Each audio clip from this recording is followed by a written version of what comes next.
Hey everyone, welcome back to our channel Quick Guide. Today in this brand new video, I want to show you how you can easily download or install Zengo app on your iOS device. So without any further ado, let's get straight into the tutorial.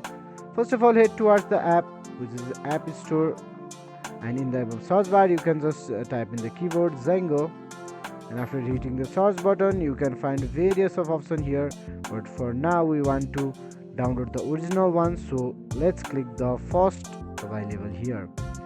Okay, in the interface you can find out screenshots and review, and let's click the get to start the download process. If you are installing it for the first time, you will be asked for your ID verification. Verify your identity either with the Face ID or Touch ID and it will begin the download process. You can see the progress bar right here. As per your internet speed, it will download in no time. Okay guys, finally progress bar has been converted into the open button, and let's click on here to explore the app. You can explore the app by yourself. Zengo app is on your fingertips. Explore the app with yourself.